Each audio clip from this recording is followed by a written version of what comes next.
Bases dropped on a new edition of Soccer Down here. It's December 19th. It is a Thursday, so we'll be getting into your Thursday thoughts as we go this morning.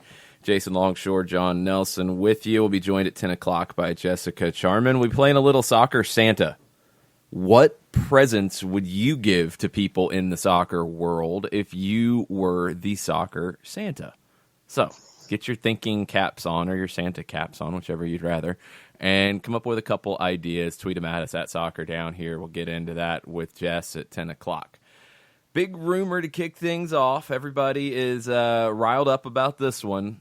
Cesar Luis Merlo out of Mexico, and you will know that name from his coverage of previous chapters in this saga, like Barco Watch, and what else was Cesar involved in when it comes to Atlanta United? I want to say could have been involved in, there wasn't a hashtag watch for it at the time, but the Miguel Almiron transfer back at the end of 2016. He has been one of the leading sources and one of the most respected sources out of Argentina. Well, lately, Cesar has been working in Mexico. And he was one of the ones who had Oscar Pareja leaving Tijuana pretty early on in the process and headed to Orlando. That was correct. Well, Cesar Luis Merlo has reported on more on Tijuana and saying that Xolos could be looking at Leandro Gonzalez Perez. And I'm going to get you the exact translation here so we are not confusing anything. There are multiple players they are interested in right now, but according to Super Sports, they have confirmed that Xolos negotiates for the Argentinian Leandro Gonzalez Perez today in Atlanta United. That could be a lot of things. That could be that they're talking to the player about interest in coming. That could be talking to the club. Could be a lot of different things. Xolos are an interesting club. They have not had a lot of success since Miguel Herrera left the club at the end of the 2017 Clausura. Under Piojo, 2016 Apertura, 2017 Clausura, they finished first in the regular season and were at their strongest. Then he left. He went back to Club America. Only one playoff appearance since then, and that was the first season under Oscar Pareja. Last season, they finished 11th in the Apertura. They missed the postseason. Gustavo Quinteros is the new manager. He had a good bit of success at Universidad Católica in Chile in his last stop. The thing that does give me a little bit of pause about this one is Xolos has not always been a financially stable club. Remember Greg Garza, when he came to Atlanta, it was first on a loan, then it was I believe a free transfer. If it wasn't free, it was minimal. Xolos was cutting costs at that point. Now, to be in the negotiations or talks that they are right now, first to get a manager like Quinteros, you're probably not going to get a manager who's been at one of the top South American clubs, at a slightly smaller country, but still a club that historically has had Libertadores runs, Sudamericana runs, has played on the South American level a good bit. To get a manager like that, you're probably going to have to make some promises about spending. In the article, one of the players that they're talked about being linked to, $3 million offer. Saul Salcedo says Xolos has offered $3 million to Huracan for Saul Salcedo, and it has been turned down so far. That's a little bit more than I would have maybe thought Xolos would be throwing around, just based off recent history and what they've spent. Although, and this is where it's a little hard to figure out exactly where Xolos is from a financial standpoint. They have spent some money in the last few years when you look at their record transfer fees out. And this would just maybe be the big picture concern, is that they're very up and down and all over the place in what they spend. Their biggest transfer out is a player that Major League Soccer fans know, Gustavo Bo. Came in the 2017-18 season from Racing in Argentina, and it was a reported $9.12 million. I would not have guessed that Xolos would have spent that kind of money recently, especially with the other talks about their financial issues. After that, the next season, they spent a little over $4 million for Juan Iturbe from Roma to bring him in. After that, their other record transfers in that $3 million, $2 million kind of range. So this one's a weird one, John, because there's things that would point you in the right direction to say it's a valid conversation to have, because Marilo's reporting it. He's generally a trusted source. You've got some transfer history to show that you could afford a player like Leandro Gonzalez-Pirez and make it work. Now, when they're looking at 2, 3, 4 players, how much money do they have to spread around? And that's a question. Is it kind of like a list right now, and then they'll get 1 or 2 of them, but not all of them? There's other reasons to look at it and say, man, Xolos' past history and where they're at as a club, would that be a move that Gonzalez-Pirez would be interested in? I don't know. This is a tricky one. Yeah, and I agree with Gwen that this is a tricky one. And yeah, always.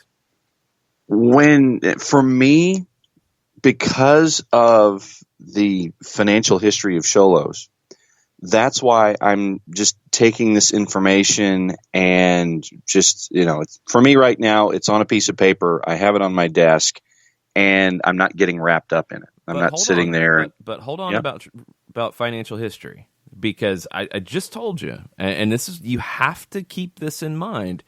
Yeah, they've had some financial ups and downs, but they spent $9 million for Gustavo Bo a couple years ago. They spent 4+ a couple years ago for Iturbe from Roma. So while they've had some ups and downs, they've spent money in recent years. Now, what they haven't done, and this would be the one to look at, 18-19 was the year they brought in Iturbe for a little over $4 million. Miller Bolaños for just under $3 million from Gremio. Fabian Castillo from Turkey, $2.5 million.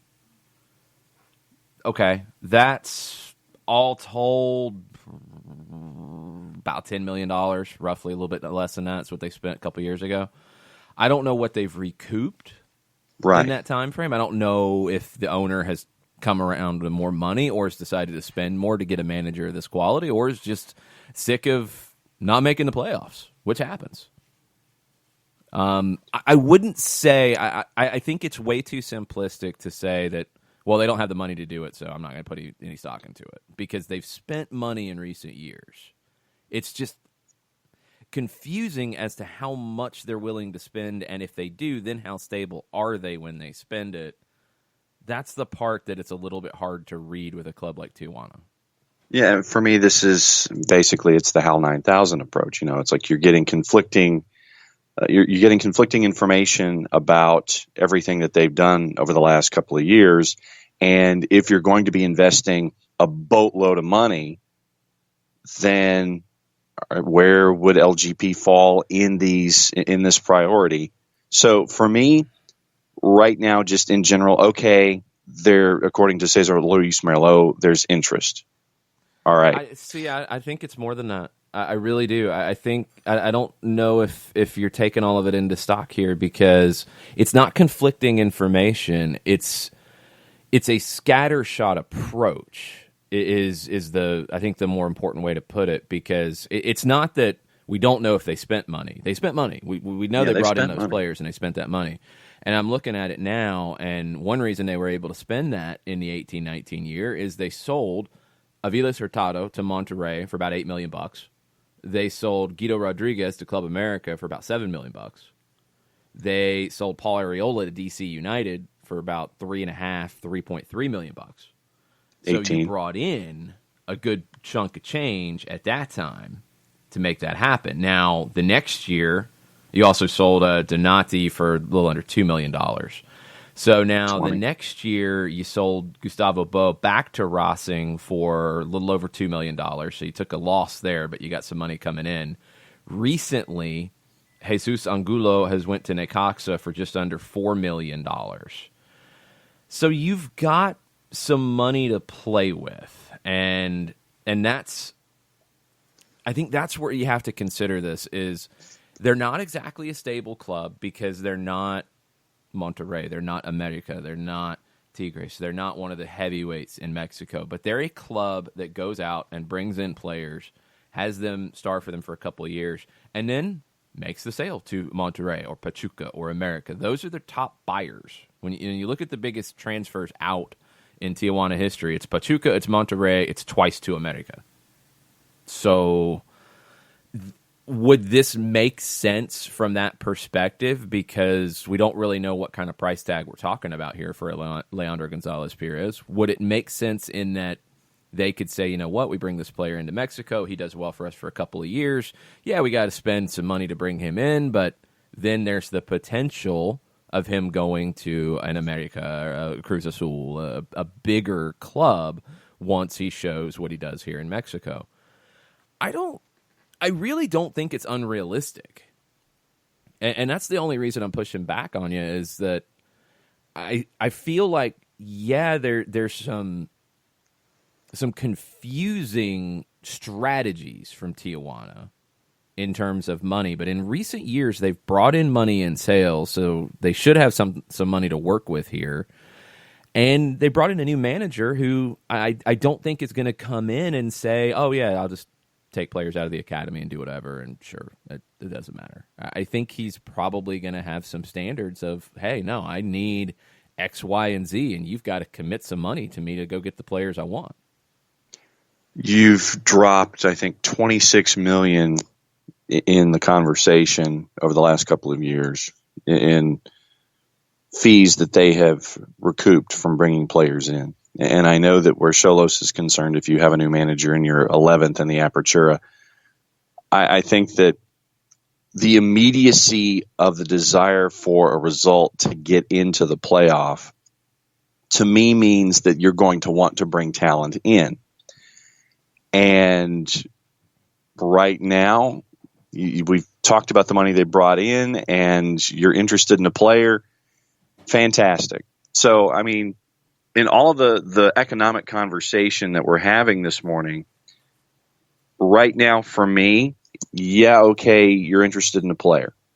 And this is how the world works. You know, it doesn't matter if you're Atlanta United, that's the conversation that we're having. But any team in the world that has players worth their salt is going to be looked at. They're going to have their tires kicked, and there is the possibility that these players could be moving on to other places. And we talked LGP's contract structure in the past and how much time is left on it. So for me, when it comes to all of this stuff, I guess my approach is a little more pragmatic, knowing that if Atlanta United wants to do something about a player like an LGP who is garnering interest, so you don't have a situation like we've seen with DC United with a couple of their players, that you're going to, I mean, it would be foolish for the front office to sit there and say, no, we're not going to pick up the phone. But, just in general for me, I'm taking it right now at face value of the report. It's like, okay, is there interest? Great. So let's see where this goes, and really how serious a team like a Xolos would be toward an LGP. I think they'd be very serious. That part, I think Leandro Gonzalez Perez could go to Liga MX and be a top defender in that league. I think he's been a top defender in MLS over his 3 years. We've talked about it many times this season in 2019, where I felt like he was a little more inconsistent than we had seen. But in general, you're talking about one of the 5 best center backs in the last 3 seasons of Major League Soccer. So the interest on the Tijuana side is kind of a duh. The The confusion for me as to how much stock to put into this right now would be, why would you want to make that move if you're Gonzalez Perez unless there is a huge raise for you in it, which is possible. I mean, again, we've talked about Tijuana's money situation. You're not going to be able to attract top talent if you're not paying for it. You know what Leandro is making here. That's one thing that does get a little complicated for MLS teams dealing in the transfer market, because teams know, all right, well, this is what he's being paid there. I can give him more than that. Cool, I'm going to make an approach. So they'd have to do that, because otherwise it's not even a lateral move in my mind without that element to it. It's a step down, because if he was going to a top club in Mexico, it's a little bit different conversation. You're talking about more equal footing. This is not that. I mean, Tijuana's a team that, again, has made the playoffs one time, and they got in the last spot in the Clausura in 2019 in Pareja's first season. You're not going to a team that's playing CONCACAF. You're not going to a top team. I don't know. That's the one for me, is that why would the move make sense on the player perspective? It would have to involve a huge raise in money. And that's what it would have to involve. The other thing, too, is you would be able to, if you're Leandro Gonzalez Perez, to talk to former teammate Greg Garza about experiences in Tijuana. And if you're getting a good report back on his time there, and Greg was there for a good while, that can help, affect this as well. The big picture, like, are these types of rumors and maybe even eventual deals going to happen for an Atlanta United? Yep. That's what happens when you're a top club.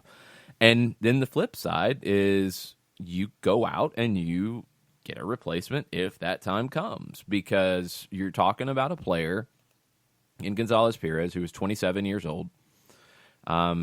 According to Transfermarkt, you paid just a little over $2 million to get him from Estudiantes.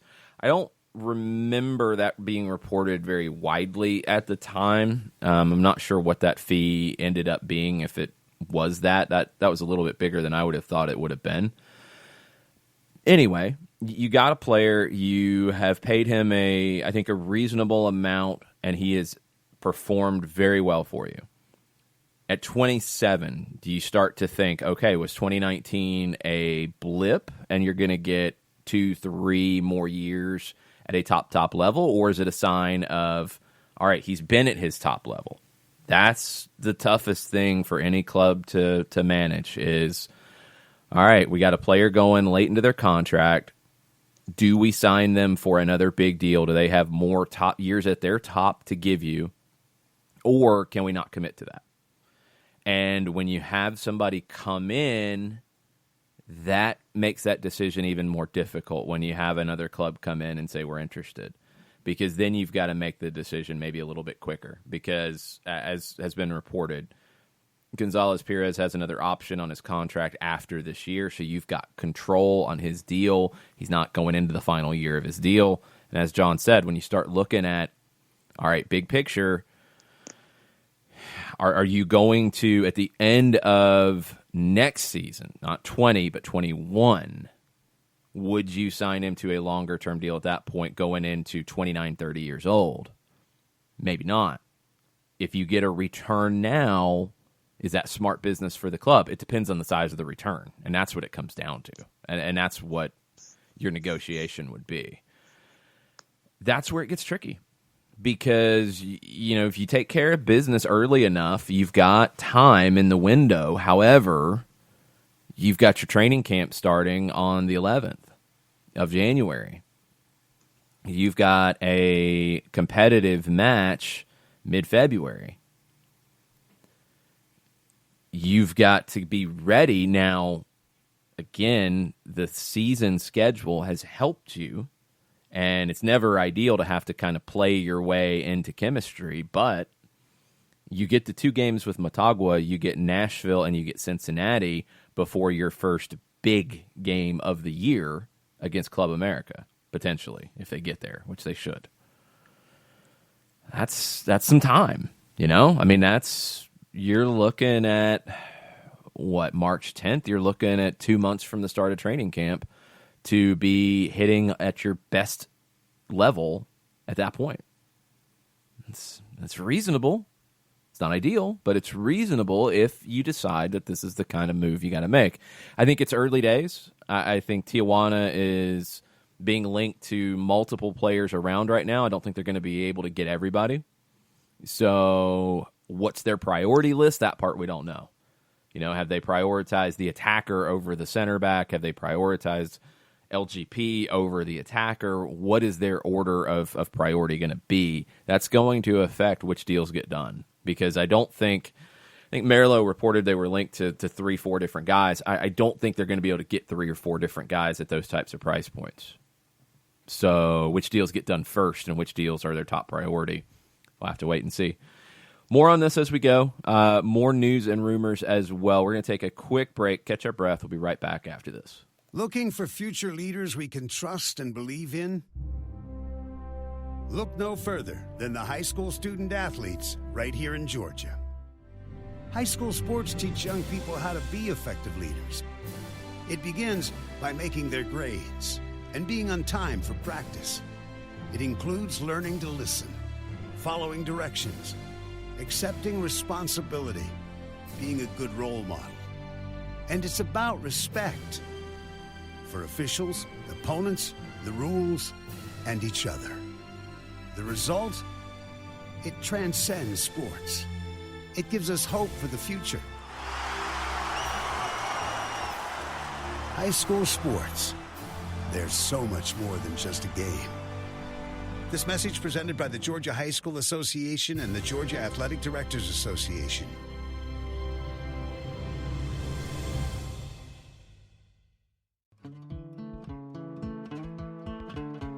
Today's show is presented by Appolinsky & Associates, personal injury lawyers with over 30 years of experience, supporters of Atlanta United, Faction, and Inter-Atlanta Youth Football Club.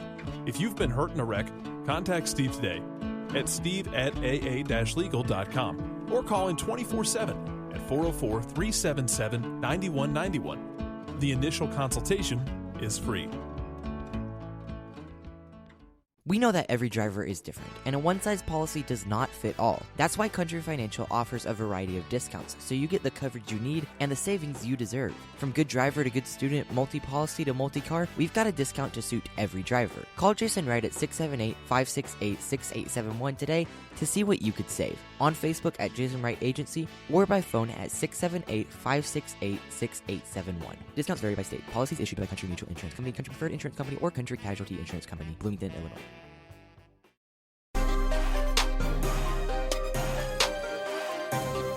Welcome back. Soccer Down here, December 19th edition. We get back into Cesar Luis Merlo's report over at am.com.mx. Super Deportivo about Xolos and their negotiation to add players. Leandro Gonzalez Perez was mentioned in the article along with a few other players, so we'll get into all of that more as we go. Give us your thoughts on this potential report. Well, it's not a potential report. It's a legit report on this potential move that could happen, maybe, possibly. Let us know what you think. Tweet at us at Soccer Down here. Let's get into a couple other bits of news and rumors from around the league as things ramp up in Major League Soccer. The big one is the Lucas Zelarayan move from Tigres to Columbus Crew. Jacob Myers of the Columbus Dispatch is now also reporting that it's done. According to his report, it's a 3-year contract, designated player, option for a 4th year. He'll be with the team when training camp starts in January. Reported fee of more than $7 million. I've seen as high as 8. I think initial offers were in the 9, or initial requests were in the $9 million range. This would be more than triple the previous club record that Columbus has spent. $2 million plus for Pedro Santos in 2017. So you got Kansas City breaking records. You got Vancouver breaking records. You got Columbus breaking records to sign top players from Mexico. Very, very interesting times in MLS. And for all the talk about, well, Columbus Crew got new owners and nothing changed. What's going on? Save the crew. Ha, ha, ha. Boom, as they say. You add Darlington Nagbe to this. You have Zelarayan and the Haslams and Tim Bezbachenko. They're really bringing folks in. I want to see how all of this gels together, obviously.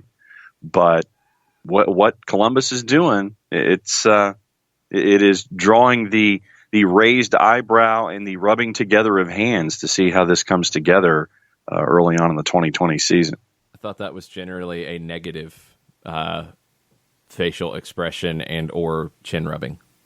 No, there's no chin rubbing. No, if there was chin rubbing, I would have said chin rubbing involved. But now this is the anticipatory rubbing of the hands, the raising of the eyebrow, the pursing of the lips. It's like, okay, so you're doing all this kind of stuff. Let's see how it works. Okay. I think it's a little bit bigger than that. You're not talking about just he's okay. That's all right. No, he's a decent player. Yeah, no, this is not a chopped liver move. Do not misunderstand me where I'm coming from with that. It's like, all right, no, you guys aren't messing around. No, you want the reality. Columbus isn't messing around, so let's see how it gels. Columbus is an Eastern Conference top team if this deal gets done. Flat out. Because how'd they finish? How were their last couple of months of the season? Better than the first couple of months of the season. I don't think you're being necessarily fair to Caleb Porter and his boys for just leaving it like that. Let's go back in time, shall we? Let's look back at how the Columbus Crew finished their season. Once they added Luis Diaz, once Caleb Porter got through maybe some of the rough spots, once he started to get the transition from Greg Berhalter to Caleb Porter, from July 13th, where Columbus lost in Orlando until the end of the season, 2 losses. Now, a lot of draws, but 2 losses. They won 5, they drew 6, and they lost twice. Without a number 10, because Higuain was on the shelf. Pedro Santos moved inside and played very, very well. Without Darlington Nagbe, without Lucas Zelarayan, you're getting Milton Valenzuela back, who was injured all season long with an ACL injury suffered in training camp. You have Eloy Room for the whole year, which some people aren't probably going to like to hear this, but Eloy Room is not going to be a step down from Zach Steffen overall, and could maybe be a step up. I loved the move when it happened. Well, I mean, you love the move when it happened because they didn't have a goalkeeper, but I think Room could be better. So you get Valenzuela, you've got your back line now. You've added Axel Schuberg to the mix. You have Mensah, you have Williams, you have Abubakar Keita. You've got Harrison Offal, who's not going to miss time like he did early in the season. The broken jaw suffered against Atlanta in the water polo match took him out of part of that rough time for the Crew. You've got a midfield where now you've got a piece that you can trade if you so choose out of Artur or Trapp. You can keep them and have the depth, but you could make a move to upgrade whatever you want. You've got Pedro Santos, Luis Diaz, Yunus Mokhtar as your wingers. You add Zelarayan, and you have Jossie Zardes up top. That's a really good Eastern Conference team. If Zelarayan comes in and plays at the level we've seen him play with Tigres, if Nagbe goes in and upgrades that central midfield, and Valenzuela comes back and plays like he did in his first year in the league, Columbus Crew could be a top 4 team in the East. They could. And that top 4 is getting pretty crowded at the moment when you look at the Eastern Conference. You have Atlanta United and what they have coming back. You have New York City and what they have coming back with quality on the roster. Still waiting to see who's going to be picking the lineup day in and day out. You have Toronto, who now has a designated player spot to go get a top winger since Bradley is on a different kind of deal at this point. You're bringing everybody else back that matters there. You've got New England, who also finished the year strong, who is wanting to spend money now. And you've got Columbus, who is upgrading. Whew. For me, this move should really shake up what's going on in the front office in DC, in Red Bull Arena, because Columbus was a team that missed the postseason last year, and they're coming for a spot. This kind of move, this kind of expenditure, just this kind of signal of intent it's got to be a wake-up call for DC and for Red Bulls, because those are the two spots that feel the most at risk when you look at the Eastern Conference playoff picture from 19. Those are the two teams that I don't know if they're coming back. And the two that I think are coming in right now, and it's somewhat dependent on the Cano signing for Orlando. Orlando and Columbus, I think, are in. Yeah. As we sit today, that's what I would pick. Now, I knew that Columbus had improved. I did not know, and it did not register, that it had improved to this point. Because if you use July 13th as your marker, they had a loss August 21st on the road at NYCFC, and then they lost on decision day in Toronto at BMO. Yeah, when Toronto needed that win to get home field advantage. Yeah, that is it. Yeah. No, it was when everybody flipped out about the Crew winning at Mercedes-Benz. It wasn't a great performance from Atlanta, but it was a very good performance from Columbus, and they were playing well coming into it. That team turned the corner in mid-season, and now you add essentially, because Valenzuela was there but injured, you add Valenzuela, you add a healthy Harrison Offal to the back line, you add Nagbe in the midfield, and you have Zelarayan pulling the strings in as a number 10. Whew. And Luis Diaz for a full season. I mean, Luis Diaz was really good when he came in. So Columbus is no joke. But to your point, I think that this means that we're looking at DC and Red Bulls. It's like, all right, boys, if you're serious and you want to get into this crowded Eastern Conference above the playoff bar, now's your time. Yeah, those are the two that I think just have to be kind of freaking out and looking at it, as like, wait a minute. This is going to be we're going to have to really ramp things up now. That's kind of where I'm at with them. Philadelphia is another one I think you have to keep an eye on because of what they've lost. They are rumored to be making offers for a Czech midfielder, Jan Vodhanel from Bohemians 1905. 22 years old. The club reportedly wanting $1 million for him. First offer was about $700,000, according to reports out of the Czech Republic.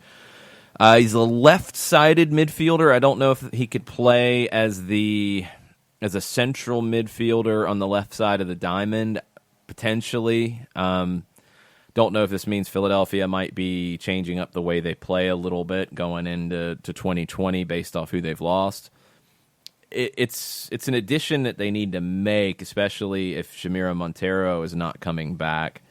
The biggest thing Philadelphia still has to do is add a number 6. And that's going to be the jury will stay out on Philadelphia until they add that defensive midfielder to replace Medunjanin.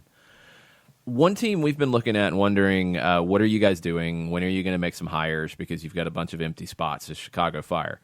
Yes. Now you're starting to get traction on the sporting director. We'd mentioned that interviews had occurred with George Heitz, who has been involved with FC Basel until the summer of 2017.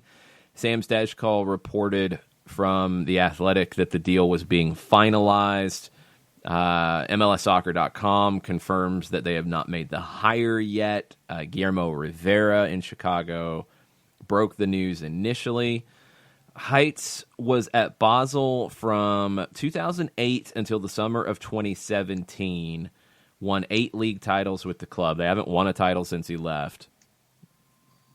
Don't know why he hasn't taken a job since the summer of 2017, but the track record is strong. And honestly, for Chicago, it's somebody different in the position other than Nelson Rodriguez doing the business and the sporting side, and maybe you at least start to see some things happen.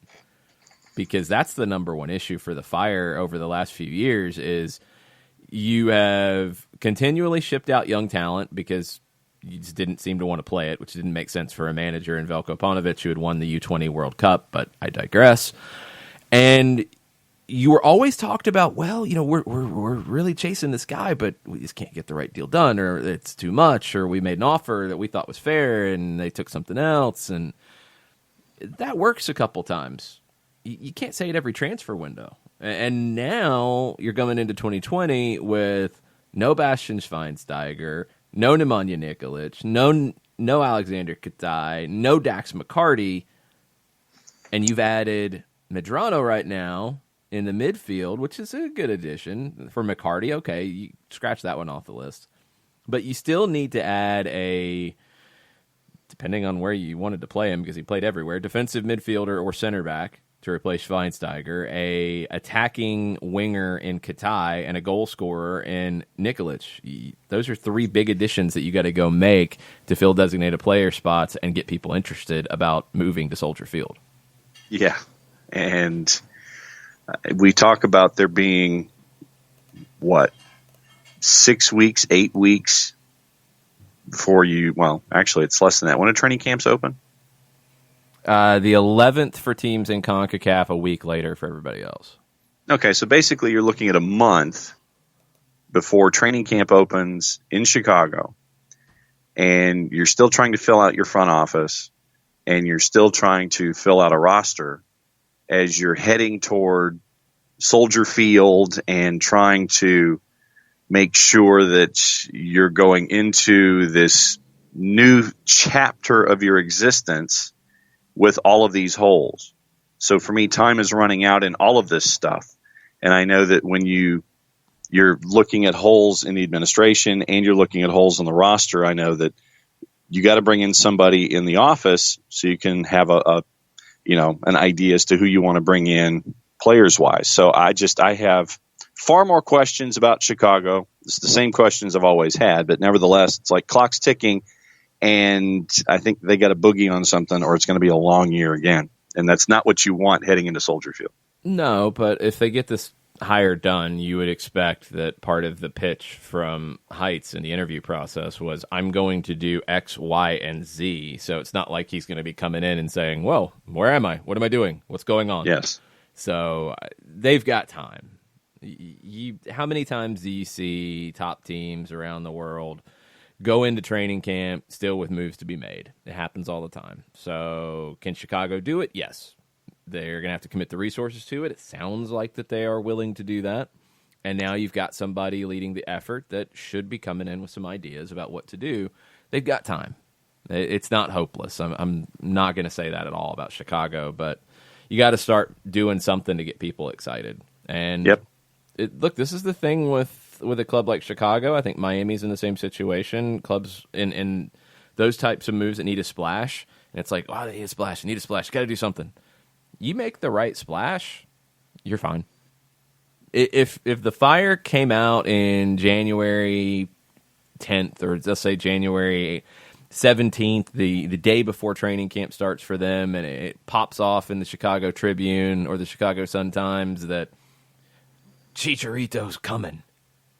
All this talk about, Chicago, it's all gone. Oh, it goes away. Absolutely it's goes all away. Gone. You can fix everything really quickly if you're the Chicago Fire with the right kind of move. It's a big swing to make, but it can be done. Some of the news from yesterday: Samuel Piette signed to a new 3-year deal in Montreal, club option for 2023. Reportedly starting to draw a little bit of interest around the league and with other clubs for Piette. He's one of the best defensive midfielders in the league. Makes total sense to build around him for as long as you can. Columbus Crew got the deal done with Vito Vormgor, the center back from the Netherlands, developed at Utrecht in the Netherlands, was last with Brann in the Norwegian First Division. Captained them, made 30 appearances, scored 5 goals last season. He's 31 years old. You got him on a free. So you're adding another center back into the mix with that group that we talked about. Columbus just keeps on keeping on. This was one that I thought was interesting, and I don't know if you talked about it over at GPB yesterday. Tanner Tessman, he was called up to the USU 20 national team in August. Well, he's taken a different offer. He is going to Clemson. He's going to play soccer and be a kicker for Clemson. I want to see how that works out, first off. Yes. He's from Birmingham. He went to Dallas to join the FC Dallas Academy. Played 16 games for North Texas in 2019. We're talking about a top young talent in the country in soccer. I want to see how this deal is going to work out. Playing for a top college soccer program in Clemson, and Dabo's going to let him play soccer and kick? Yeah. Oh, What? well. What? I think that if I'm Dabo, you want to win. You want to win the press conference. You want to make sure this works, and with the quality soccer program that Clemson is, and the quality football program that Clemson is, if you're Dabo Swinney, you do everything in your power to make this work across campus. I mean, this is something that you want to talk rising tides for me. It's like, yeah, I think this is, across the SO club. Dabo Swinney extends that right hand and goes right over the fence line right there on the road and just shakes hands and makes this work. I think it's a hoot. I think this is absolutely something that could benefit both programs. I want to see how it plays out, but I love this. And no, we didn't get to talk about it yesterday, but National Signing Day. But I think that if you want to continue to really put a shine on your entire campus and not put one program over the other, and as much as Dabo likes to talk about how his football program is underserved when it comes to the playoff and the CFP, this to me is a no-brainer. Let him do both, and because as long as special teams works and he puts the ball between the uprights consistently, I don't see any kind of issue with this at all. I'm just waiting to see when he misses that first field goal. Well, when he misses the first field goal, or he kicks a kickoff out of bounds, or he gets a studs-up tackle against NC State in an ACC soccer match and misses the football game that weekend. That's what I want to see.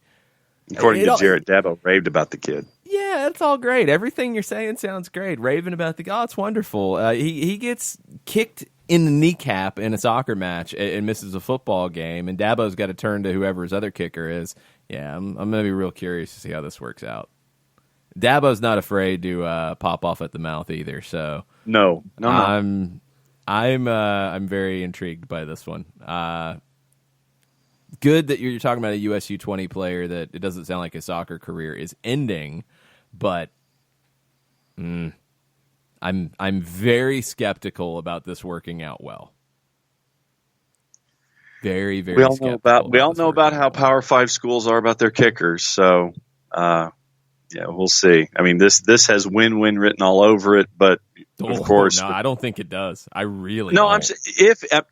If everything is perfect, if Tanner is a great kicker for the program in the ACC, then I think it's a win-win. But until that first miss, then I want to see how Dabo responds. Until that first time when Dabo pulls him aside after a botched kick or a whiffed extra point or a missed field goal or something like that, or the studs up tackle that happens in a game in the Snowbird schedule against insert non-conference opponent here like Mars Hill, then everything goes aside and awry. But I think that if everything goes well, this has win-win written all over it. But of course, we all know about place kickers.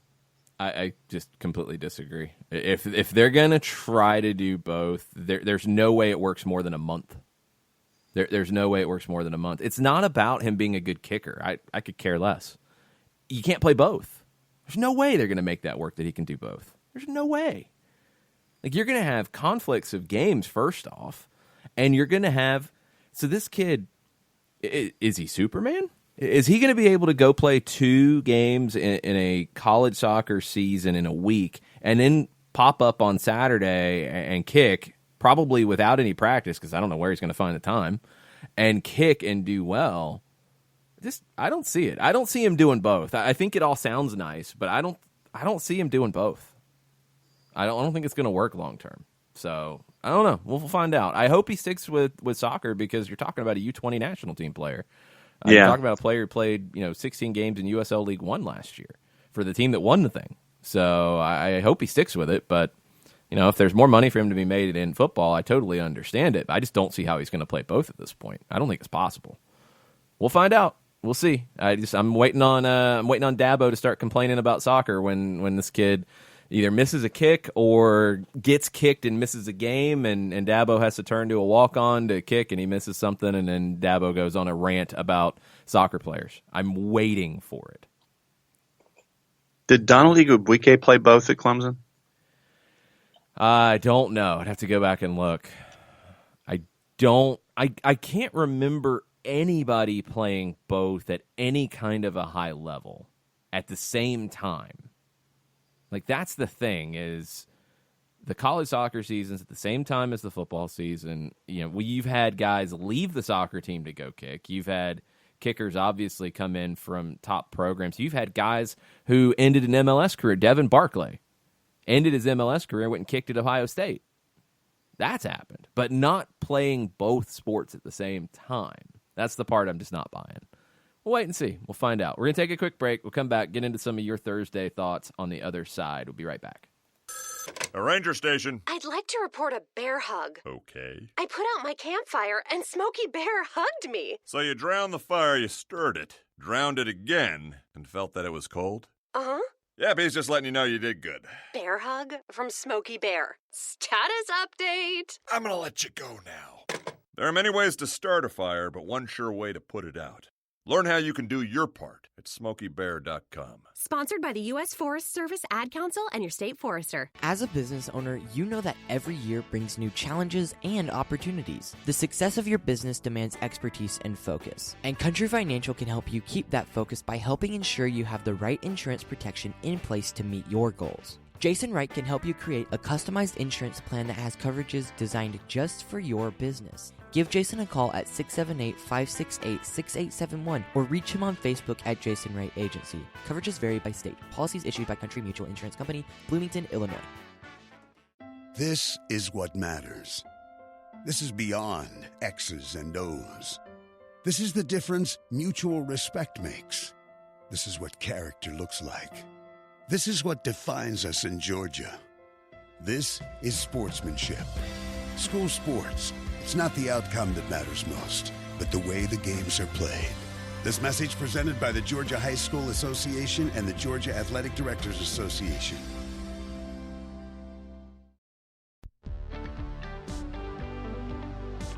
If you've been hurt in a car wreck, contact my friend Steve Apolinsky of Apolinsky & Associates.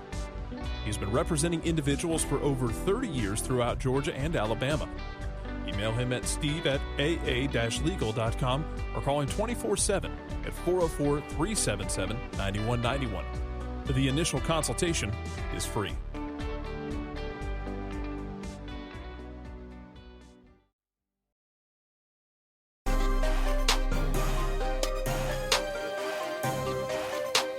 Welcome back. Soccer Down here, December 19th, Thursday Thoughts edition of the show. We'll get into a little bit of Soccer Santa with Jessica Charman on the other side of the hour. But what do we have on the Twitter timeline right now, John?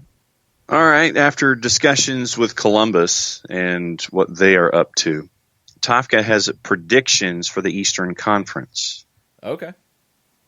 Next year's standings, his predictions. So we now have the date. It is time-stamped. Can you eliminate this, or can we lock this and freeze it away so it's not removed at any point? You want to eliminate it? What?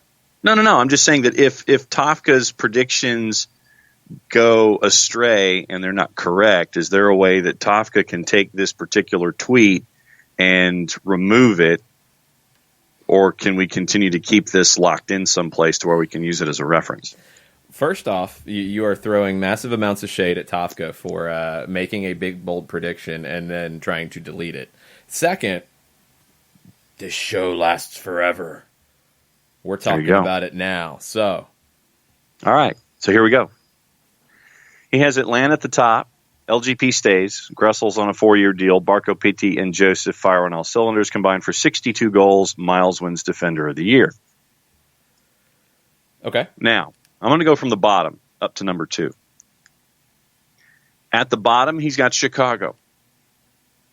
Then right. DC. Then Red Bulls. Okay. Then FC Cincinnati. I don't think Cincinnati finishes ahead of DC and Red Bulls. I could see one stumbling out. And Chicago, I'm going to totally wait on any kind of real prediction about Chicago until we get some progress. But I don't think Cincinnati, and I mean, there's talk about Cincinnati being big and bold on the attacking side. I'm going to wait and see. I don't think Red Bulls fall. I mean, you're talking between the two in 2019, 24-point difference, 26-point difference between Cincinnati and DC. I don't know if that gets made up in 1 year for both. It's a big ask. Then at number 10, he's got Montreal. Yeah, I'm okay with that. I'm not convinced about Montreal at all right now. Number 9, Nashville. That would be a good season for Nashville. It's doable. It's doable. I don't know if Nashville finishes ahead of DC and Red Bulls. I think the DC Red Bulls all the way at the bottom is unrealistic. Philadelphia at number 8. It's possible. It would be a big fall for them, but it's possible depending on how they replace Medunjanin. Orlando at number 7. Yep, I could see that. Inter at number 6. Right now, I can't see that because I think Nashville's better right now. I think as they're currently constructed roster-wise, Nashville's better. But we're expecting Miami to make a bunch of signings. The problem is I don't know if they're going to be able to get any big names in until the summer. Where are they going to be in the first half of the season? I have nothing to go on at this point to say Inter is a playoff team. Nothing. Except hype. Yeah. Toronto at number 5. I think that's way too low for Toronto. The Revs at number 4. Maybe. NYCFC at number 3. Maybe. And the Crew at number 2. I think that's a little high for the Crew, maybe. I'm kind of looking, before we get into specific spots, because there's still a lot of moves to make. So, I mean, making this level of prediction this early, it could change next week. It could change in 2 weeks. You've still got a lot of transfer window to go. I'm going to group them into championship contenders in the conference, into around the playoff line, and no playoffs. So, contenders, Atlanta, New York, Toronto, and assuming the Zelarayan deal gets done for Columbus, yeah, I'll put them at 4. I'll make those the top 4. Now I'm going to go 5 because I'm going to put New England into it. I think those 5 teams could win the conference. Competing for the playoffs, I'm going to put DC, Red Bulls, Orlando, Philly. Yeah. And yeah, I'm going to leave it at that right now. That's 9 teams for 7 spots, as that is. Miami and Nashville could still have moves in the hopper that change where they're going to be, so the jury is still out completely there. I'm not buying Cincinnati climbing up that high. I'm not buying Chicago with all of their absences right now, although that could change quickly. I'm not buying Montreal.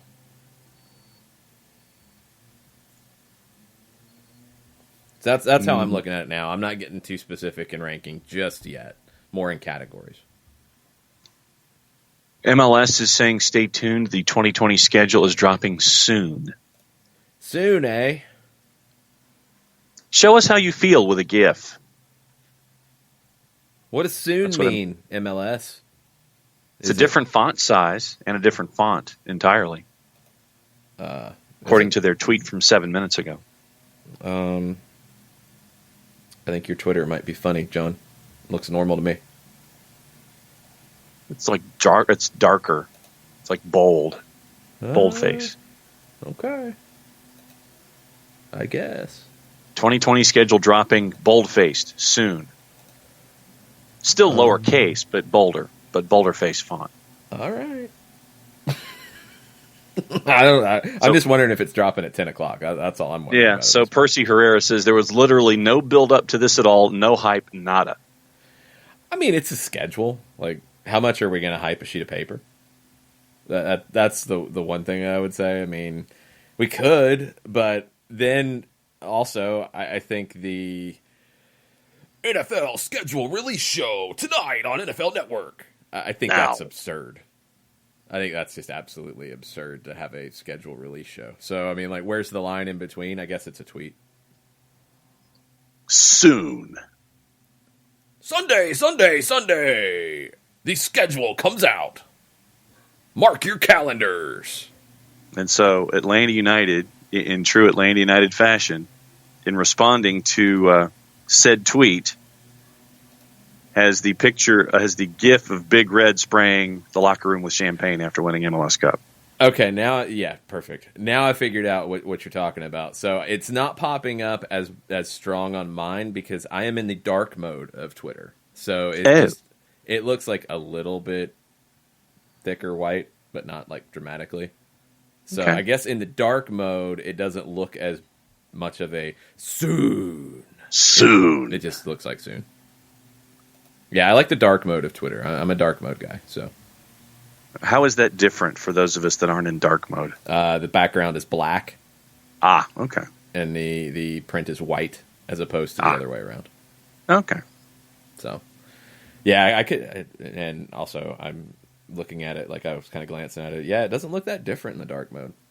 Maybe it looks more different in the black soon as opposed to the white soon. Soon. Maybe that's how you say it too. I don't know. Anyway, we're going to take a quick break. We're going to get into Soccer Santa. I guess one thing we can ask Soccer Santa to bring to MLS is more hype about the schedule? Yeah, more hype. I mean, celebrate a little more. It's okay. We're celebrating Promote a piece of paper your game. Out. They're about to promote it. It's a piece of paper. It's just a sheet of paper. Like, here's where your dates are. Like, how exciting is that? I don't know. Everybody's plotting out your road trips. You got to get your savings squared away. I guess. We're going to take a quick break. We'll figure out that hype after this. Looking for future leaders we can trust and believe in? Look no further than the high school student athletes right here in Georgia. High school sports teach young people how to be effective leaders. It begins by making their grades and being on time for practice. It includes learning to listen, following directions, accepting responsibility, being a good role model. And it's about respect for officials, opponents, the rules, and each other. The result? It transcends sports. It gives us hope for the future. High school sports. There's so much more than just a game. This message presented by the Georgia High School Association and the Georgia Athletic Directors Association.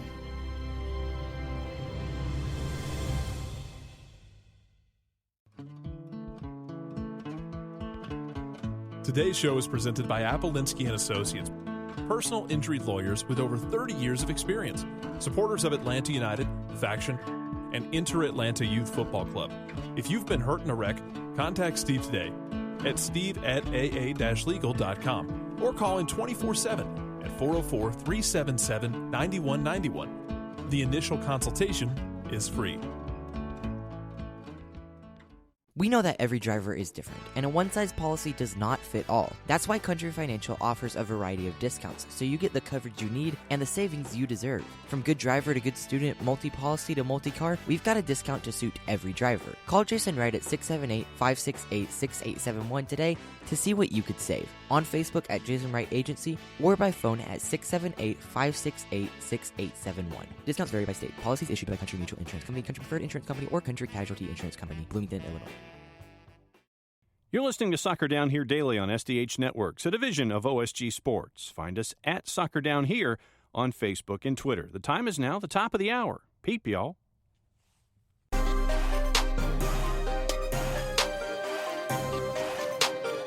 Welcome back.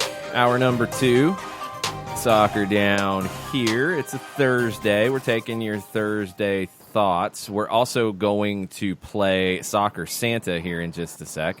We are waiting to see what soon meant from MLS. Soon. I don't know their definition of soon in bold print on a tweet. Is it 5 minutes? Is it 10 minutes? Was it 10 o'clock? It's not 10 o'clock because it's not. I don't see a schedule yet. So I don't know how excited to be. I don't know. I have no idea. We'll find out. We'll see if it happens during the show. That's my Soccer Santa before we get started with Jessica Charman joining in. My Soccer Santa is MLS. Give us a little more explanation about the scheduling process. That's what I'm asking for MLS. Stop being so sneaky and subtle with it. We just want a specific time. It's way more exciting that way. Just tell us when it's coming. I mean, I don't need the NFL Network show revealing week 1. Here it is. I don't need that. But just say, hey, 11 o'clock, the schedule's coming out, and maybe do a tease at like 10:30. Like, hey, July 4th, somebody's at home and somebody is visiting them. Do that. I don't know. Whatever. I just don't think it's that big of a deal. I get it. The schedule has an impact, but for me, it's not something that I'm super, super pumped about. I don't really care if we play Philadelphia in September or October. It doesn't really matter to me, but that's just my opinion. We do have one bit of news before we get into real Soccer Santa stuff. The NWSL has made a statement on potential future expansion. There was a lot of talk about Sacramento coming into the league. They are not for 2020. The NWSL statement says that they will remain at 9 teams for the 2020 season. They continue to engage in substantive discussions with several potential expansion groups with the possibility of announcing additional teams for the 2021 season in early 2020. So it'll be 9 teams in the NWSL next year as they, I think, try to just create the platform. And I wish they had done this a year or two before, but they haven't. They're ready to grow, but they got to get the pieces in place to grow the right way, Jess. Yeah, I think it's the right thing to do. If they don't feel stable right now, the last thing you need to do is rush, expand, and expand unsuccessfully. It's a bit frustrating because there are teams that want to be involved that may potentially be ready, but it's one of those things with women's soccer and women's soccer leagues in particular in the U.S. There's such a history of things going wrong that I feel like this time around, the NWSL is really trying to cover all their bases before they reach too far out of their comfort zone. Yeah, I'm with you. All right, let's get into the topic at hand. The idea for this segment, and you guys have joined in as well on Twitter.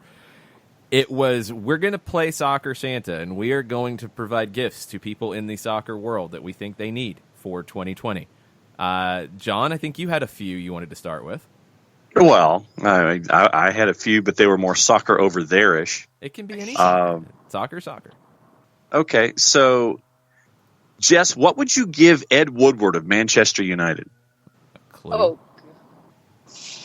Oh, I think that's a hard one. He needs a lot of things for Christmas. Maybe give him a better job offer elsewhere to get him away from United. I like that one. Yes. Like a 7-figure job signing in something that has nothing related to soccer. He could he could go run a Chinese league team. He could go run a Chinese Super League team and go far away. Let's give that. That's far enough. A different That's good for him. Fine, right? He can get a raise. That's cool. Just get away from Manchester United, like that kid said. That kid was right. Just go. It'd be Awesome. What about Zlatan? What would you give Zlatan for Christmas? A machine to shrink an ego. Do those exist? Is there an ego shrinking machine? Or I think it's called a reality check, right? Ah, there you go. I was thinking give him a Kelly Blue Book so he really could have somebody else determine his real value. Oh, I like it. Yeah, I'm over the Zlatan. I'm waiting to see where he's going to Or play. get him so a I can real, root or against have it. somebody gift him a real lion, so when real world catches up to him, that lion will catch up to him too and understand how slow he gets quickly. Man, harsh. Was this Soccer Santa or the Grinch from John? I think Soccer John's in a Grinch? Grinch mood. So I think that Liverpool fans, have you seen those hiking boots that they have when you climb Mount Everest with the spikes in them? Yeah. That keep you from slipping? Oh. Even Oh, so Gwen who's got the riled Grinch up now? about that one. Wow. That one hurts, right? Wow. That's harsh. I'm trying to help.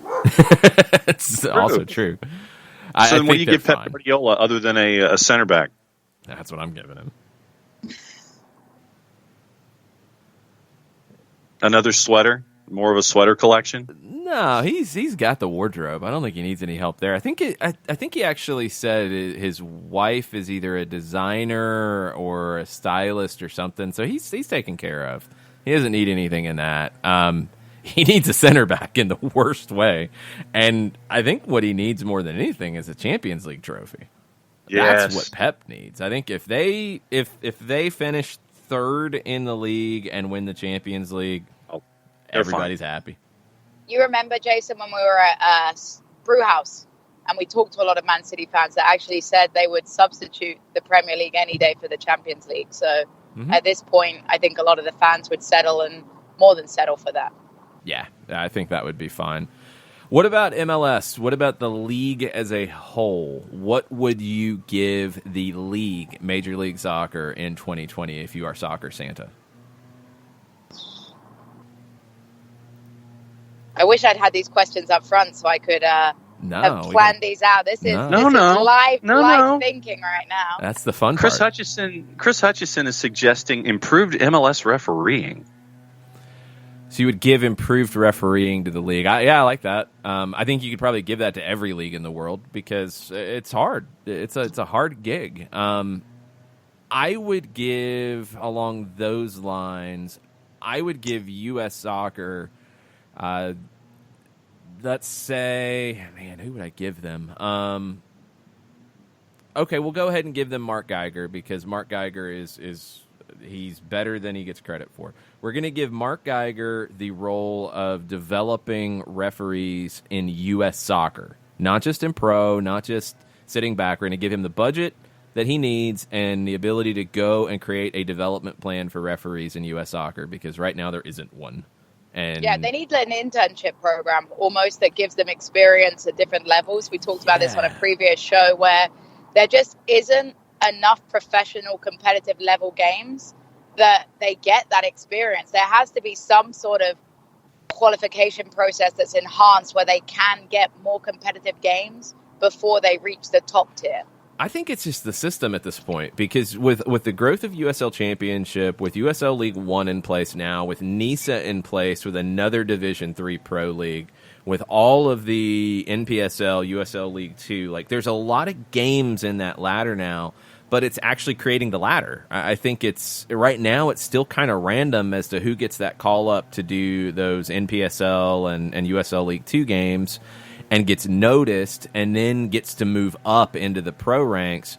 Create the actual development system, and I think a big part of it is gonna be those not just like recertification classes, but actual like training courses once you start moving up these ladders. And let Geiger, because he's one of the best that the U.S. has had, let him create that process and give him the money and time to do it. I'd like to see video performance analysis of referees too. Yeah. You know how players have to sit down and watch themselves, and it can get really uncomfortable. In college, I can remember some moments where you have to watch back and see the mistakes that you made. referees need that too. They need to watch back their performance, receive the praise, because I think oftentimes with referees, we're so quick to criticize that they don't get highlighted for their good things. We've seen referees with excellent advantage calls. Those are swept under the rug because we always like to pick on the negative things. So I think some sort of video analysis of performance where you do highlight the good, but you also learn from the bad would be a good thing to build confidence and self-knowledge of yourself as a referee. Then for me, probably along that same vein, what I would do is I would give every young adult that wants to be a referee, I would have somebody manufacture a very special set of earpieces. Oh my God, yes. That filter out all of the noise from outside the touch lines so you can focus on the game and call the game the best that you can and learn from it that way. It just lets you hear game noise, and anything else outside the touch lines, it filters it out so you don't hear that and you can focus on calling games.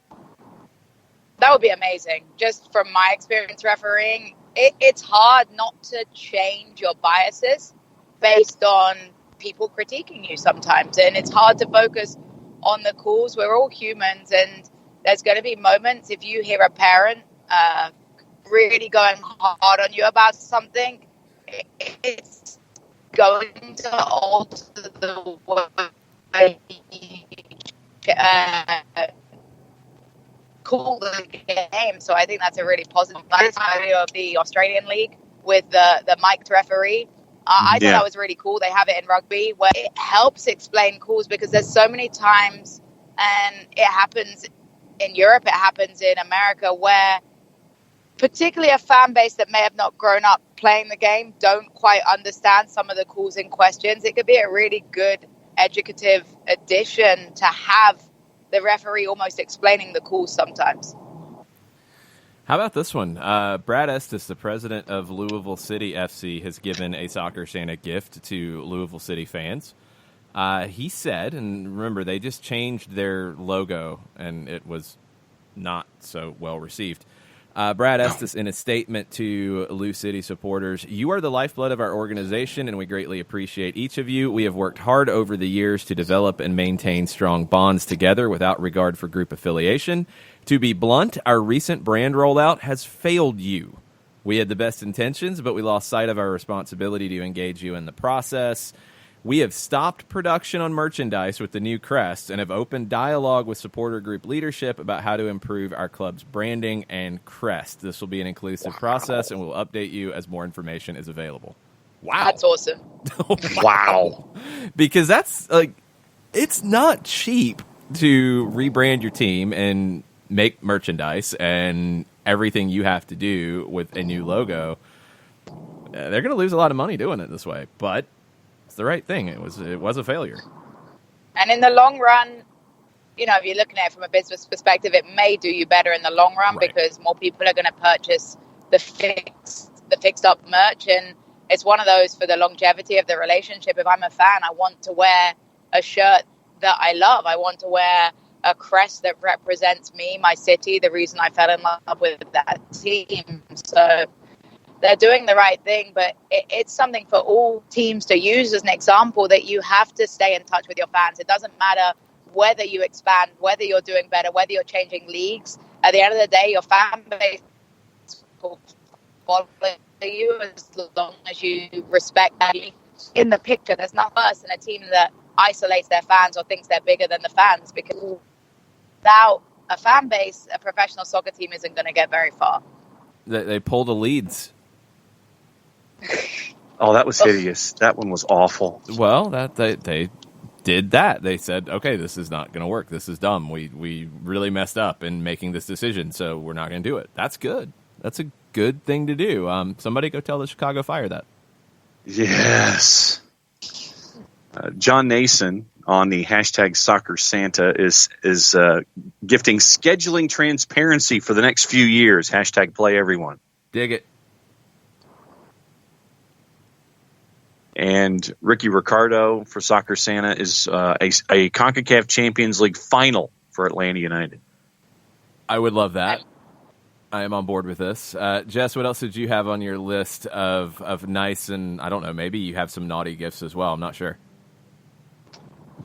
I'd like to give Norwich City a helium balloon to help them up the table because I love the way that they play and I like that. I want them to do well, but maybe they need that little bit of assistance to pull up the table. But I think a player like Pukki deserves to remain in the Premier League, and maybe he'll be able to help them out with that. But a helium balloon might give them that extra little surge up the table. Good call. What would you give Jose Mourinho? Oh, I don't know. I have such mixed feelings about Jose. That's the thing. Too. It's like you want to hate him, but there's something likable about him. But then you remember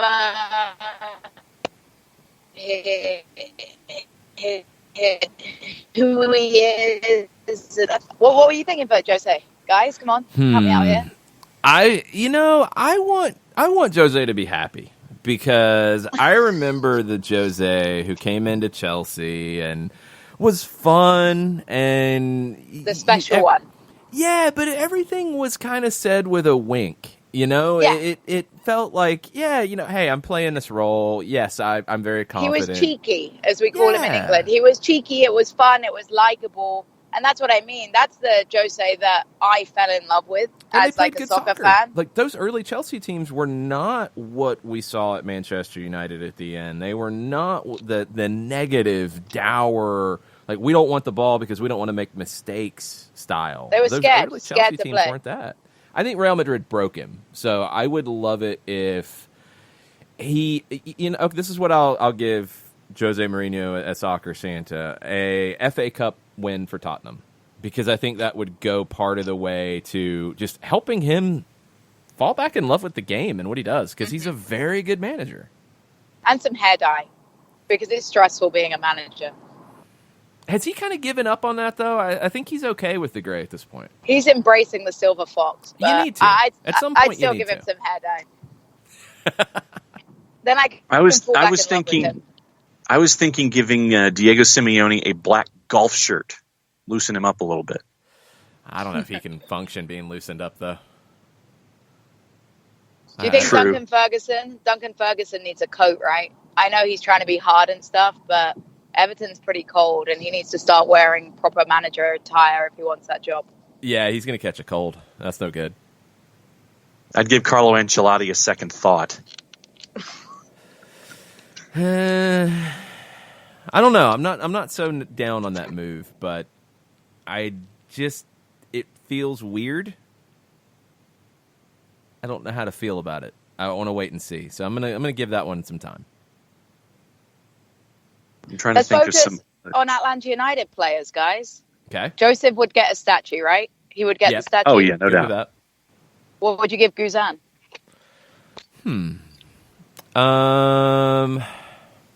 What would I give Brad Guzan?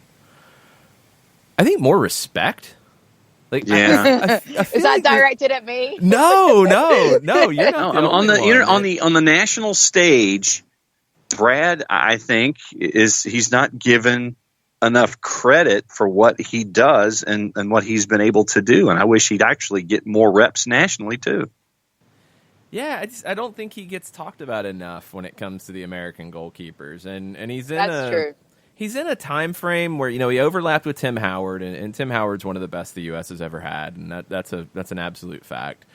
And then on the flip side, Zach Steffen starts to arrive, and you've got Nick Raimondo in this era, and you've got so many good goalkeepers in this era that Brad kind of gets lost in the shuffle. I don't think he really cares about the respect. I just think he deserves it. No, I can see that. It was tough because the U.S. has, out of all the sort of types of players that we admired from overseas, it was always goalkeepers for America. My favorite, obviously, Marcus Hanneman, who was a hero for Reading. So when you're competing against all these other good, great goalkeepers, sometimes your profile gets sort of hidden. And I think because of Guzan's personality type, potentially he's not quite as outgoing or outspoken, which has kind of gone against him when it comes to publicity.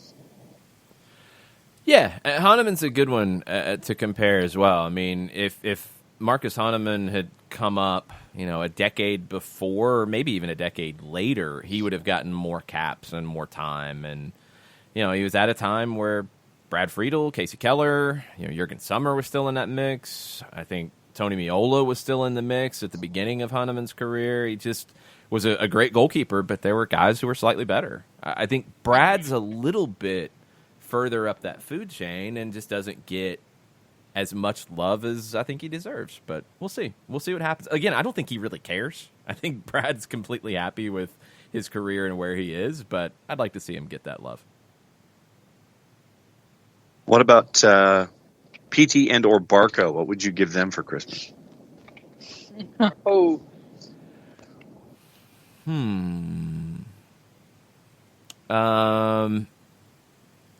I would give Barco a healthy 2020. Yes. Because he hasn't had a healthy year in Atlanta yet completely. I mean, I'm still bummed he's not playing in the Argentinian qualifiers, though. I get it. I get the move, and he needs to stay fresh. I understand, and particularly with the history, we spoke about it again, kind of on how clubs are interrupting potentially the national team, but it is U23, and maybe if it was a first team event, they'd have less of a say in that. Yeah, with it being U23, the club doesn't have to let him go at all. Like, there's no obligation. If it was and you don't have him in Copa America because you don't have qualifiers. If it was like a World Cup qualifier and he's called up to the senior team, then he'd have to go. And I think when you look at the big picture for Barco, if he's healthy in 2020, he very well could get that senior national team call up before the year is out. I don't think that's completely out of the realm of possibility. I think the Olympics would happen, and as I don't think it's any surprise, I mean, he's going to get a move to Europe. And if he has a healthy 2020, he's going to get a bigger move, and it's going to be a bigger windfall for Atlanta United in the long run. But I just want to see him have a full season healthy. Mm-hmm. And then PT, we want happiness, right? He's starting to find himself, but you can still tell there's not a complete positive vibe there. Here's what I want. My soccer Santa gift for Pity Martinez would be that after he scores his first goal for Atlanta United, that the supporters break out into the Pity Martinez song for him. Yes. Oh, I like it. That's brilliant. Loud and proud for Pity. I think that would go a long way to bringing some of that happiness that he deserves and he needs. And then it becomes a regular chant because he doesn't even need to score for it to happen. But there's so many chants for individual players that get sung week in, week out, even if the player isn't performing. Mm-hmm. Yet that's a song that I've only heard a few times when he's doing something special. So it needs to become one of those where we do share the love with our chants and things like that, because you can't underestimate how much it means to a player. And in a stadium like the Mercedes-Benz, you hear the chants with the power of the voice. So I agree with you, Jason. I think he needs to start feeling at home, and he needs to start feeling like his fans want him there, because when you come from being a hero like he was towards the end of his career in Argentina, it must be hard going from hero to zero, quite frankly, when there was such a disdain for him early on. Yeah, I think, and I know that, okay, the song's in Spanish. It's not that hard, and even if it's not the whole song, just the hook, just the chorus, just get the bass, the couple lines in, and get them echoing around. That'll be very, very cool. What else in terms of Atlanta United MLS did you have on your list? I want a women's team, obviously. Mm-hmm. I would love for an NWSL announcement in the nearest future. I think the fans are crying for it. I think there's support from Darren Eales. He understands the value of female football. He, as a Englishman, has probably seen across the pond how well the English leagues are doing. So he can see that it is a growing time, and now's the time to invest in a women's team. And I want it to be done right, though, just how we explained with NWSL in general. It doesn't need to be rushed. We can be patient as a fan base, because at the end of the day, once we have that women's team, we want it to have the same mentality of the men's team. We want it to be a winning team. We want it to be a team that plays soccer the right way and comes in strong and well prepared to do fantastically in the first season, just how Atlanta United did in the inaugural season. What else you got on your list, John? Well, I was going to say, for somebody like Miles, I want a fully healthy 2020 like Barco. Yeah, no hamstrings doing extra sprints after. No extraneous training opportunities when you're on national team duty. Yes. Focus on the task at hand. I still can't believe that injury. Oh my gosh.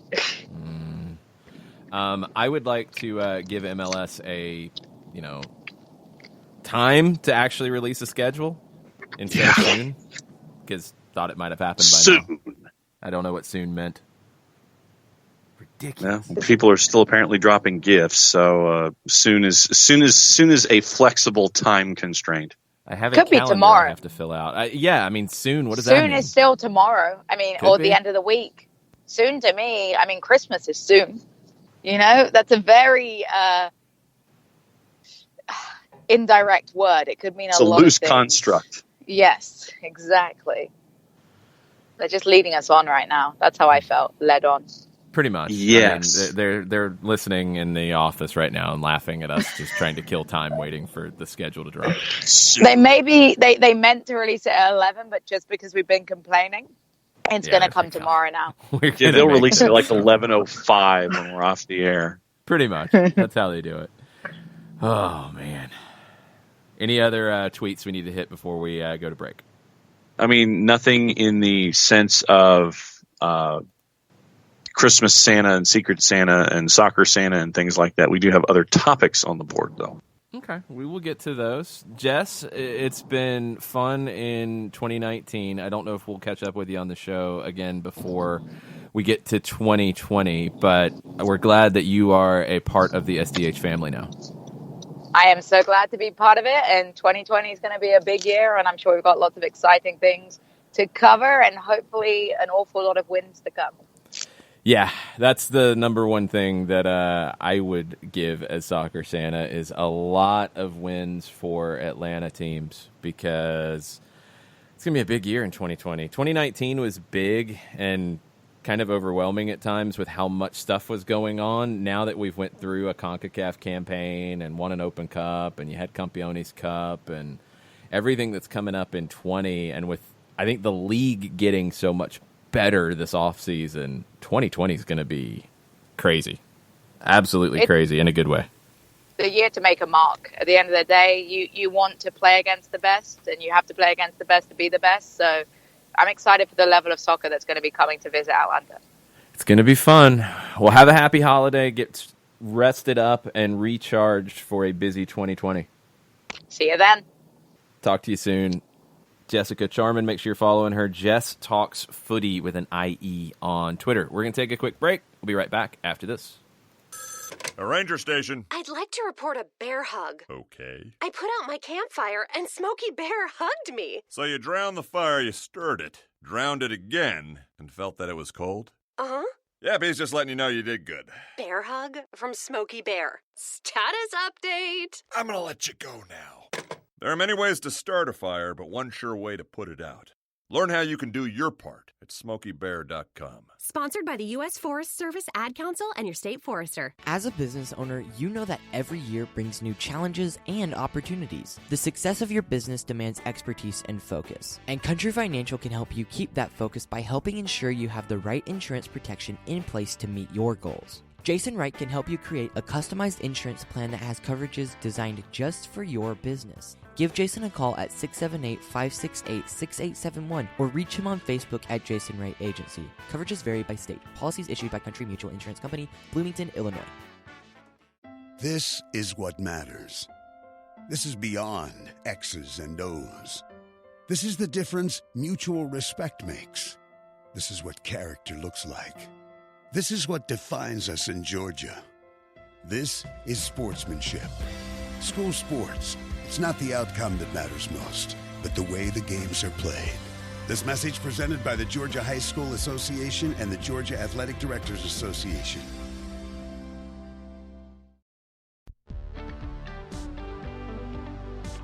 If you've been hurt in a car wreck, contact my friend Steve Apolinski of Apolinski and Associates. He's been representing individuals for over 30 years throughout Georgia and Alabama. Email him at steve@aa-legal.com or call him 24/7 at 404-377-9191. The initial consultation is free.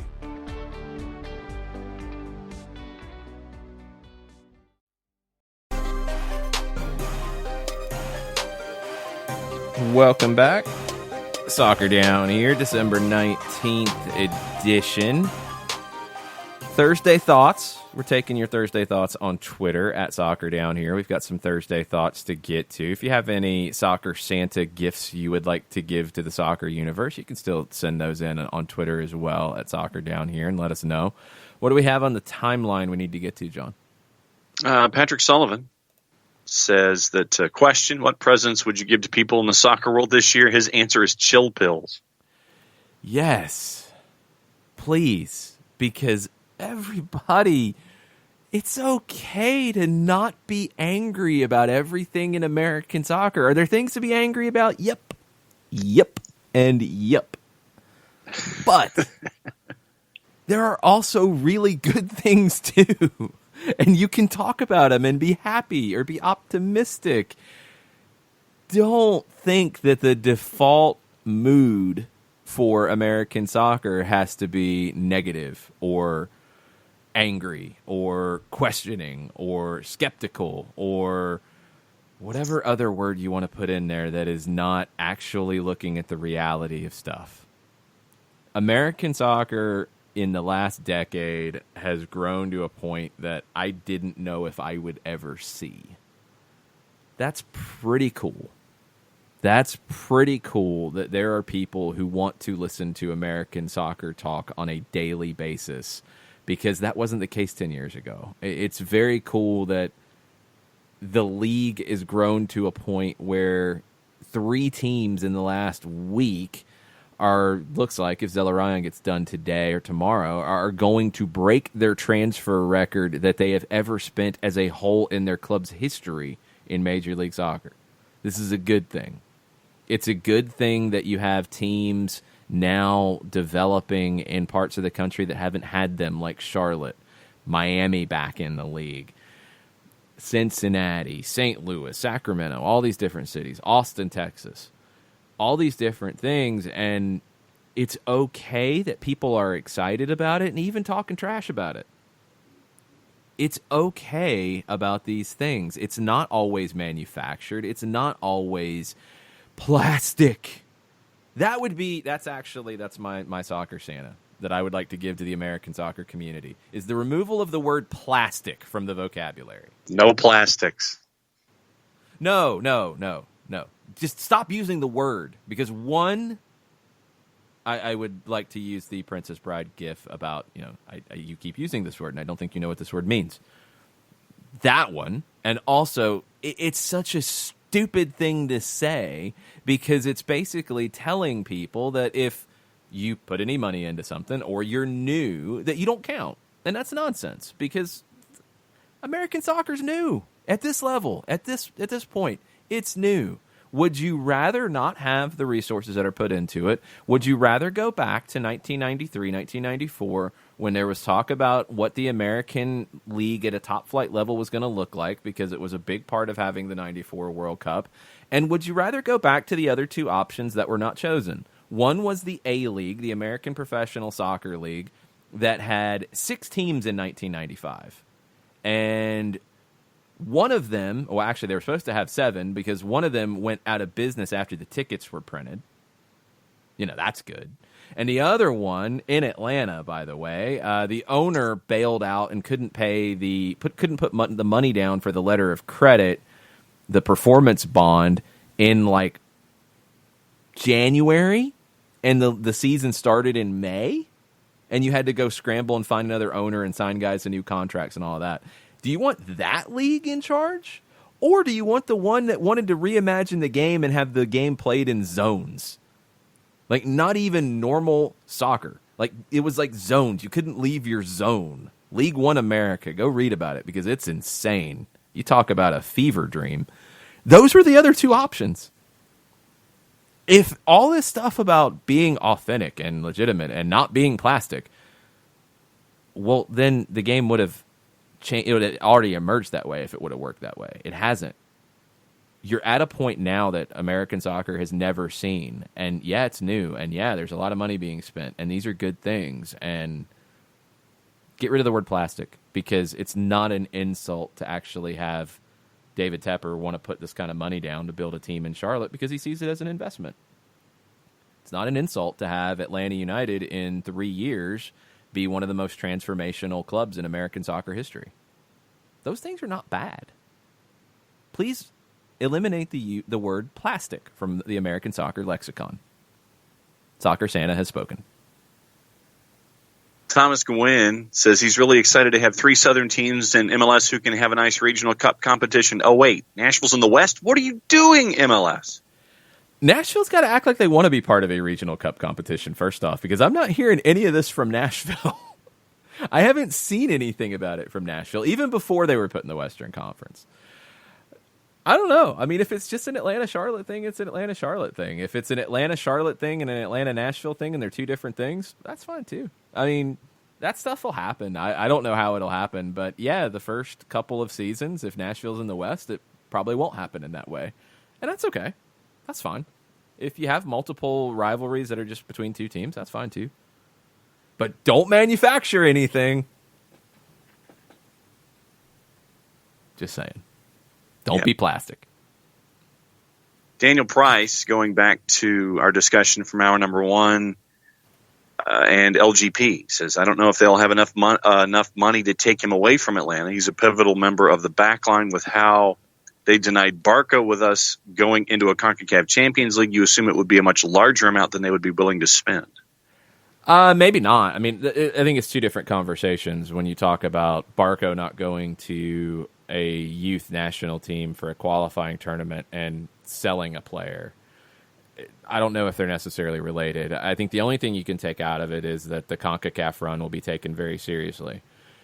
I would expect that if you're going to be willing to pull the trigger on a transfer like this, you would have a replacement in mind and ready to go and make a deal quickly. You're not going to let that linger. So that's going to play into the discussion about making this kind of deal happen if it happens.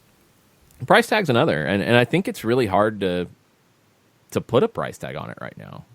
These are the trickier moves in terms of pricing it out from an MLS perspective because, you know, I think top players going to Europe, we now at least have a range of where to start this conversation.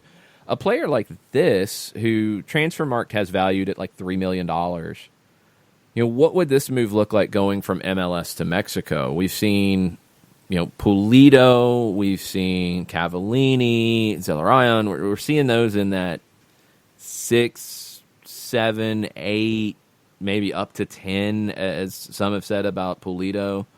6 to 10. Would it be that type of range for a center back going the other way, not an attacking player? Probably not. But what's the number look like? I do think they have the money for this kind of deal.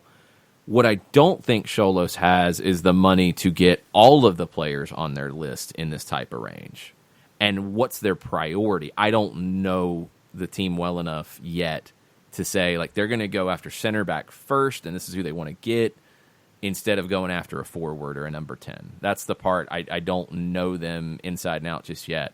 I don't think they can get everybody they want to get, but I think they can make this deal happen because, you know, if it's a $5 million deal, you look at the money they've brought in transfers in the last few years, they can afford that. But can they afford that and something else, or that and 2 more things? I don't think so. So then it comes down to a priority ranking. See, Ricky Ricardo, with the schedule rumored to be coming out soon. Soon. What 3 Western Conference MLS teams are you okay with not playing this year? You're probably going to play the ones that are least attractive for TV. Vancouver. Well, now, you do have local TV to factor in, but let's work the other way. because you have to work from top to bottom to get to this answer. So Atlanta will play LAFC, Seattle, LA Galaxy. Atlanta will play Portland. Atlanta will play, okay, that's 4 of the 10. So we've got 6 more to go. We know they're playing Nashville, so we've got 5 more to go. You look at quality. Real Salt Lake was 3rd, maybe. Minnesota, I think they will play because I think that's kind of a thing with coming in the same year. You had the Open Cup final, a rematch makes a lot of sense. I think they'll play. So that's 7. So we've got 3 left. We'll leave Salt Lake to the side for a second. We'll leave Dallas to the side for the second. San Jose has been a game that's been on Unimas, Tudene. I think every year it's been a national game in Spanish language.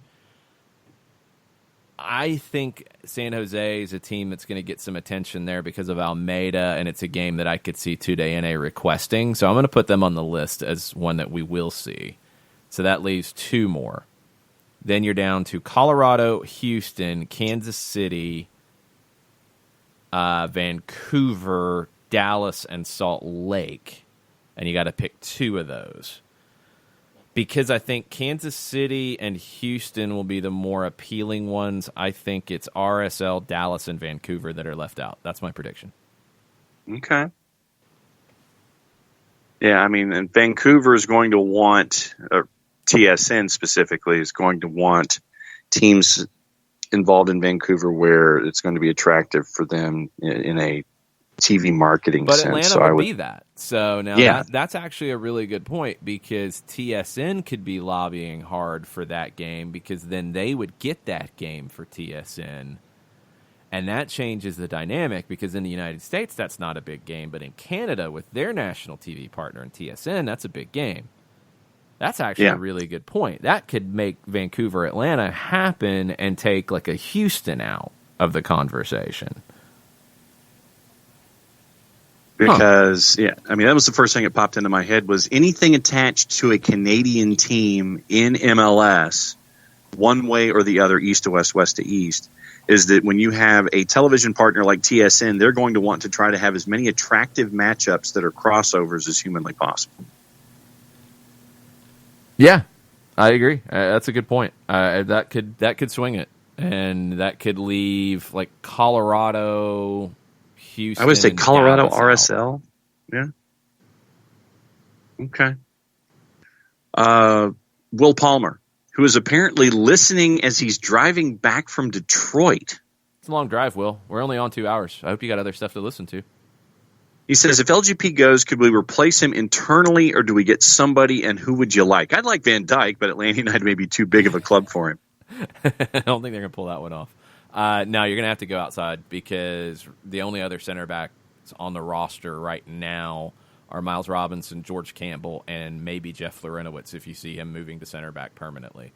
I think you're going to have to go out in the market, but at that kind of price point, at that kind of level, and just comparing salary for salary's sake, if you do the transfer, I think one key is going to be to get a price tag that's going to get you that magical $750,000 in GAM that you want to get here. And reportedly, the way these things go down is you're going to get your acquisition costs and your salary that you have paid the player off the top.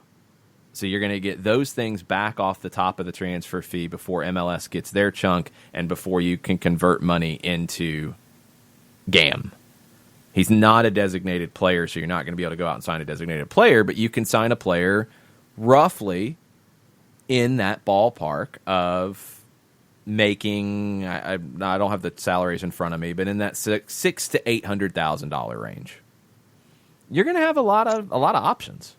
And that's, I think, where Atlanta United is now versus where they were, let's say, in 18 after year 1 when Carlos Carmona, for example, was transferred out. You're going to be able to shop. Obviously, you have connections in Argentina. You've got a track record there. You've got South American connections because your team's a big deal there. You're going to have the ability to shop in Mexico. You're going to have the ability to shop in Europe. And you're going to have the connections that Frank de Boer brings to the table there. So you're going to have a worldwide market. And at that price point, look, Leandro Gonzalez-Pirez wasn't a known quantity in the United States when he was signed. He was not a regular at Estudiantes at that point. This has been the club that he's played at the most and had the most regular first-team football in his career. So can you go get a player in Argentina at that price point who can deliver what LGP has delivered? I think so. But this is where it changes from the ability to go make a deal to the identification and picking the player that fits the best for what you're looking for. That's what changes now for where Atlanta United is as a big brand, as a big club. Got to get the player ID right, and generally they've done that. But finding a player who can fit, I don't think it's a problem. I think you can do it. It's go into that database and it's go into that list, because I think Atlanta United is a club that is fully prepared for these types of things happening. They can go and go turn to the center back list that they have of guys are in different leagues around the world and say, we like these 5. All right, let's start talking. Let's start talking prices. Let's start figuring out how this is going to look. It's what top clubs do. So if the right offer comes to where if Xolos offers more than that magic number that Atlanta has in mind, then you make the deal knowing that you can go and make the replacement deal happen. Ricky Ricardo in this morning also, he says, you got to be more excited about the schedule, man. I'm ready to see when are we going to get Miami home and away, if we get LAFC, and when, what 3 West teams we won't play. It's exciting stuff. You go to all the games, maybe that's why it's not as thrilling, LOL. No, it's because there's been no hype about it. I mean, soon. That's the thing, is like I'm kind of like, okay, cool, it's coming. Just tell me when it's here. Like, yeah, and it might be some of it is, yeah, I'm not planning it like, okay, I'm going to make this trip and I'm going to make this trip because it fits into this part of the calendar for me and it works. Yeah, I am thinking about it different. I understand that, but they need to find the appropriate level. I don't care about a show on MLSsoccer.com like NFL Network did. I thought that was goofy to do a schedule release show. Match week 13. Yes, but just saying like it's coming soon is not getting me excited about it. Not saying anything about it coming. You get the report out of Glenn Crooks earlier this week saying it's coming on Thursday. It's kind of like, well, and that didn't come from the league, so I'm kind of like, okay, I'm just waiting to see it at this point. Like, I think there's an in-between level of appropriate hype that has not been hit. It's not quite soon, but it's actual, decent promotion to sit there and say, hey, we're having our schedule come out, y'all. Time to get interested. Something. I mean, I think if they, and that's probably where I'm at. If they had said Monday, like our schedule's going to be released at noon on Thursday, you'll know. Yeah, then we can build up to it. You can sit there and get prepped and all that stuff. Well, there's nothing to prep for. There's nothing to prep for. It's just you're waiting for a list of dates to come out. Like there's no. I mean, outside of which 3 Western Conference teams are you not going to play, and we don't know what the way they're going to make this decision. We don't know what their specifications are, so we're just guessing. Outside of that discussion, there's really nothing else. Like outside of, okay, when we see it, it's like, okay, what's the travel going to look like? What tough back-to-backs do you have? What tough, short turnarounds do you have? That type of stuff. But there's really no speculation about it until you see it. So it's just kind of like, all right, when's it coming? Cool. We can plan for now. We know it's out. That's about it. And Kefsey also agrees about chill pills for real. Plenty of good going on. Man, yes. I don't know what it is. And it's not just a soccer thing, but I think it's worse in the soccer world than any other sport in the United States. The cynical nature of the way the game is talked about. Man, can we stop being so cynical about everything? There's good stuff happening, and there's also things that need to be questioned and things that need to be pushed to be better. Absolutely. But it is not that freaking bad. Everything is not bad. I feel like I need to listen to the Conan O'Brien speech on the Tonight Show, on his last Tonight Show, like every day, where he talked about, like, cynicism was his least favorite quality. I'm right there with him. We don't need to be so cynical all the time, especially in the soccer world. The black We are helicopters officially not always out. And frozen envelopes. Yeah, John. Except when Nick. it comes to CONCACAF Champions League draws. Yeah. And the Gummy Bear Cup because, just Manchester City and Manchester United. That just happened. I mean, it was the semifinals. There's only 4 teams to pull from, but, anyway. If you were smart, you would have put them in opposite brackets and had that be the final. You got to guarantee they get to the final. Then you knock out one of them by having them play each other in the semis. You might not get the game in the final. It might not happen. Oh, sir. Yeah, there's that cynicism coming out. It's all rigged, man. It's all manufactured. It's all plastic. I would have to think to use the word plastic. Gah is my thought. We're officially caught up on the Twitter, sir. What else before we go? Luciano Acosta, according to Pablo Maurer, is headed to Atlas of Liga MX, and that's according to Luciano Acosta himself. So, not going to the Western Conference. DC's not getting anything for him. That's a good signing for Atlas. And yep.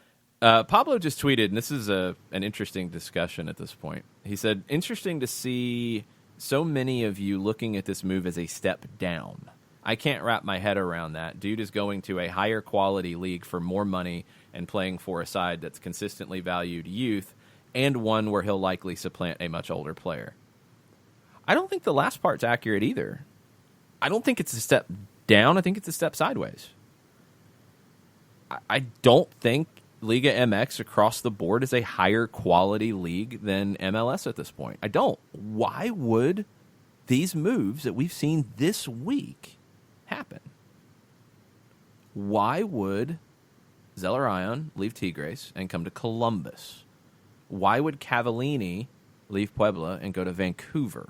Why would Pulido leave Chivas and go to Kansas City if it's such a higher quality league? Are there teams that are higher quality? Yeah, that's any league you compare back and forth. Like, that's okay. I don't think it's a step down either. Like, going to Atlas from DC United. Let's compare roster valuations just to get a sense of club to club. So DC, and this is probably skewed a little bit in the last year because of a guy like Rooney, although what's his actual valuation at this stage? DC was valued at 37.34 in terms of roster value on the transfer market. Atlas, 31.8. Sorry, that's euros. Let me get it to dollars. Come on and give me the conversion transfer marked. You can do it. That would be 36.25. Pretty similar, eh? 37.3, 36.25. It's a sideways move. I mean, Atlas, top player in terms of market value, Javier Correa, 27-year-old Argentine forward, just under $4 million. For DC at the end of last season, Luciano Acosta was 6.84. I mean, you're talking about a player who nearly moved to PSG. Rooney was 5.13, by the way, according to Transfermarkt. That's a tough one because, I mean, older players like that, like, part of the value becomes the brand, and we know he went on a free, so it didn't really matter. It's a tough one to actually value across the board. But Acosta would go in and be the highest valued player at Atlas. But club to club, pretty similar. I mean, Atlas was 14th in the Apertura. They were not good. DC was a better team in MLS. I do think, and this is kind of where I've been headed for a while, what will put it over the top is an MLS team winning CONCACAF Champions League. We all know that because that's where they're competitive. Leagues Cup, being competitive, will get a better sense of it, and that needs to happen too. We need to stop this nonsense of playing reserves in Leagues Cup and Liga MX teams playing top teams in Leagues Cup. because you can actually do it. And I don't want to hear excuses from MLS teams anymore about that.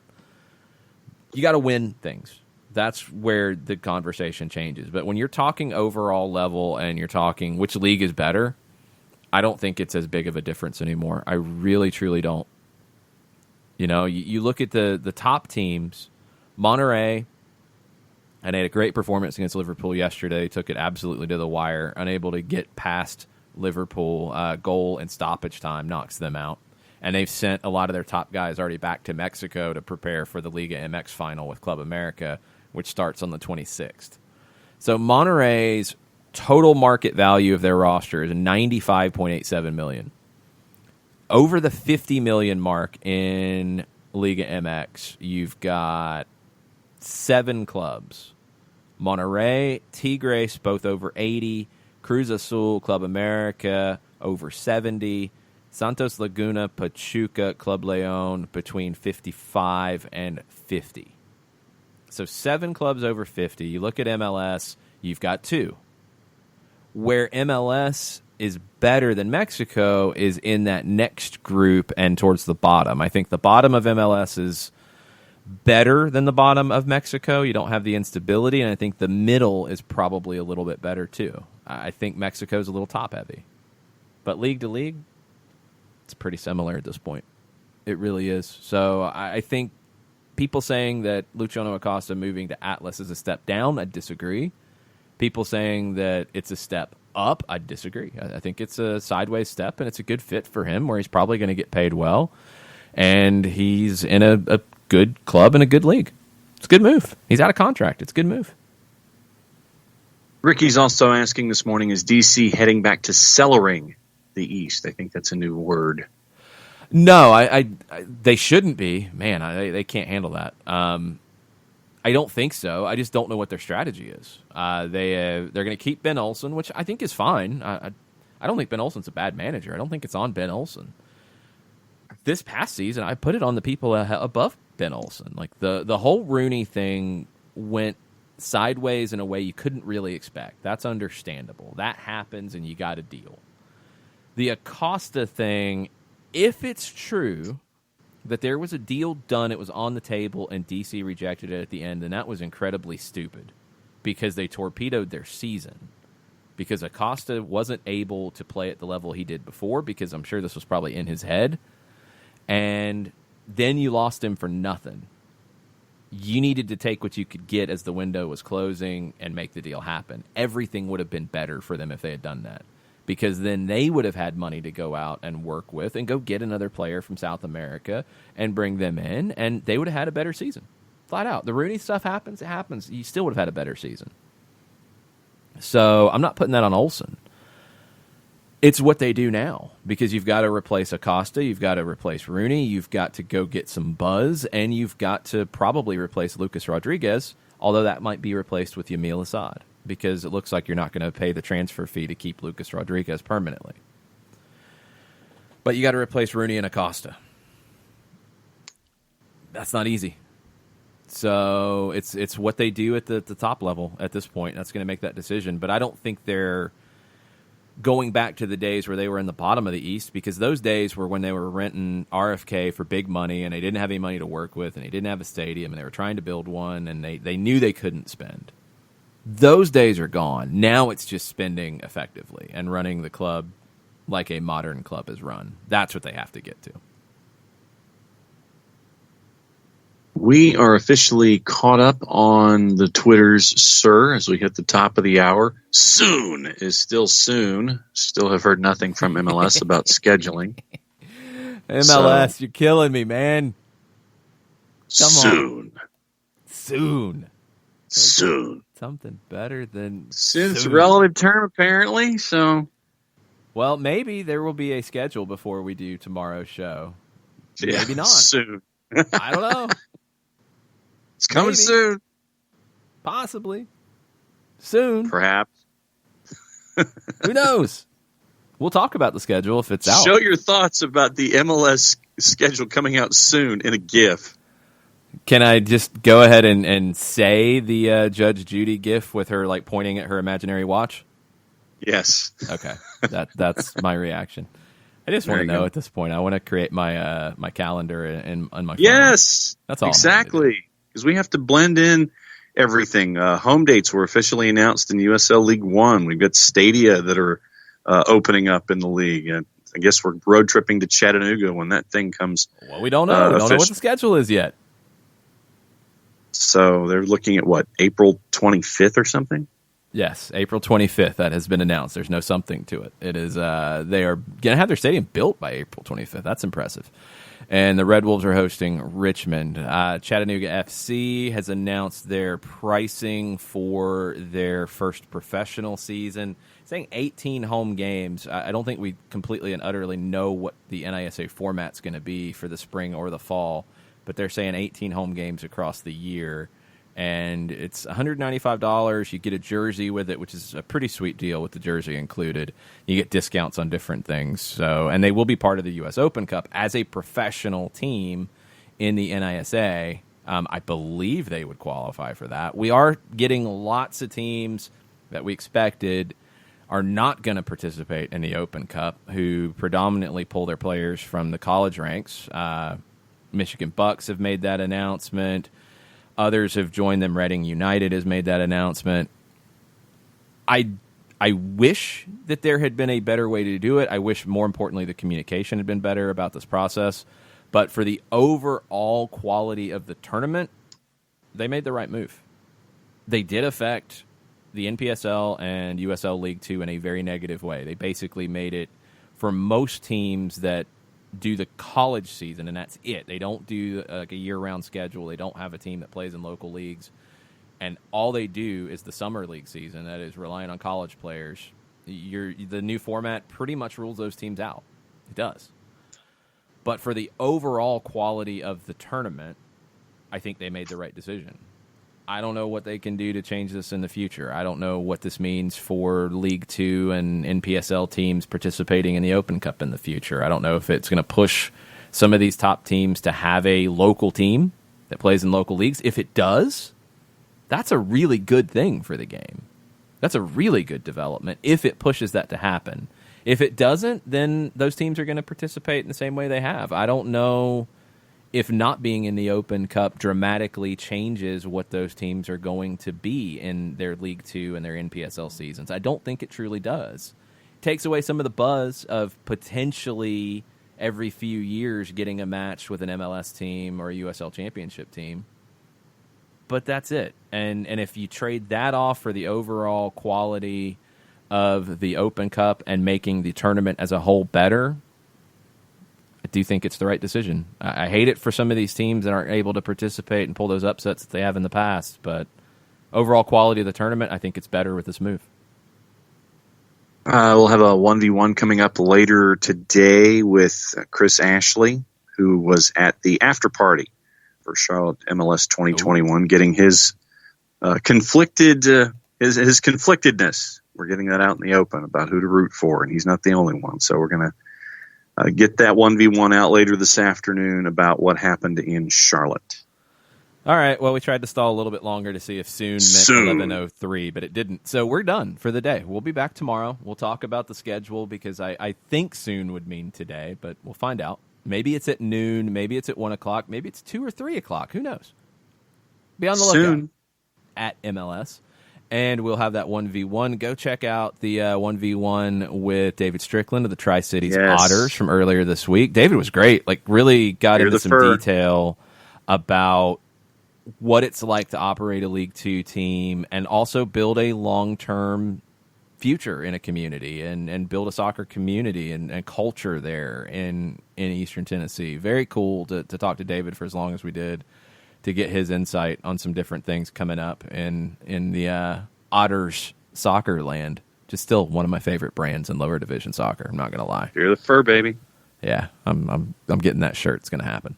So that's out there, and also on our website, soccerdownhere.net, the piece that Patrick Sullivan tweeted about, others talked about, wrote it about the Atlanta Wallbangers, which is actually a real team. They never played a game, but they were real. They had announcements. They had press conferences. They had a draft. They drafted players. They just never actually had a game or a league or anything like that because it was the crazy days of 1978 in professional American indoor soccer. So that piece is up at soccerdownhere.net. We'll be doing more history looks at different crazy aspects of American soccer as we go as well. Thanks, y'all, for listening. Thanks, y'all, for buying shirts and mugs and such over at teespring.com/soccer-down-here. Thanks for buying scarves. Got another scarf that's going to go out in the mail today. Thanks for supporting the show. We'll be back tomorrow. Much plata, y'all. Soon, y'all.